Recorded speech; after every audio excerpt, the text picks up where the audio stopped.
Hey everybody, and may I wish you a very happy Tuesday afternoon. You be sure to stay warm because a little bit of cold came in overnight and we're dealing with it today. But as somebody told me last week, and I think I probably repeated it, we can't trust the month of March, and the weather's going to do what it's going to do. But I hope and pray that you are having a wonderful, wonderful Tuesday.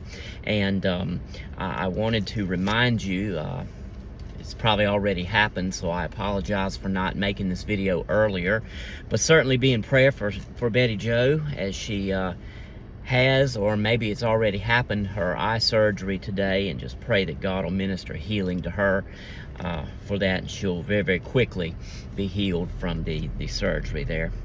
And then also remember Pat's son-in-law as he goes to have his surgery tomorrow. And we're just trusting God for wonderful blessings and healing and wholeness in each and every one of those situations. You know, today I had the privilege of doing a little bit of pastoral counsel, and I just love to be able to help folks, or hopefully it helps folks as they struggle or just need that listening ear and that encouraging word. And so I hope and pray I'm able to provide that, but I deem it a privilege because that's ministry. It's ministry to our fellow believers when we can offer that counsel and everything, because, well, we all need it from time to time. So I'm very, very thankful to be able to do that. But it reminded me of the story of Jesus and when he went to have supper with Martha, Mary, and Lazarus. We find that story in Luke chapter number 10, the latter verses of chapter number 10, and you all know the story. Jesus comes and he's going to have supper with Mary, Martha, and Lazarus, and Mary and Lazarus, and by the way, in the book of Luke, it doesn't mention Lazarus, but we know that he is the brother to Mary and Martha, so we can infer that he was there. But anyway, Mary and Lazarus are sitting at the feet of Jesus, and they're listening to his teaching, and they are getting fed, as you will, with Jesus sharing sharing God with them, sharing that wisdom. But you know the rest of the story. Martha is busy in the kitchen.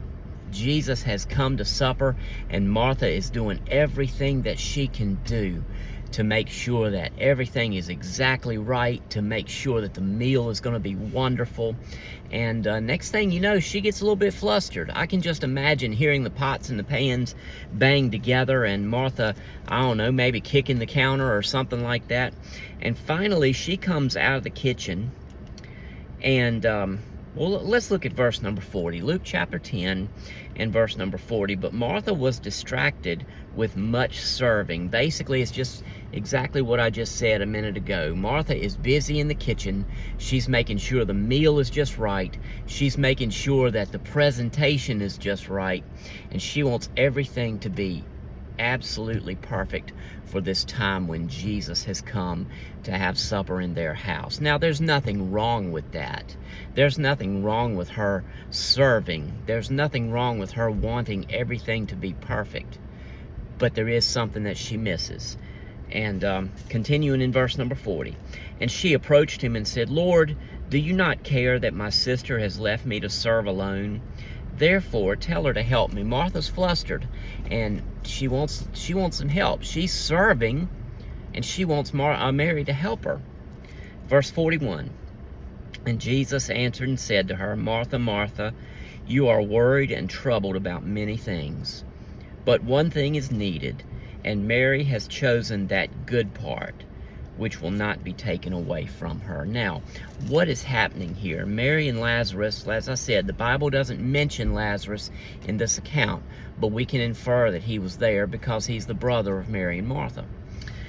And so what they're doing is sitting at the feet of Jesus and learning from him. And hey, what better person to sit and learn from?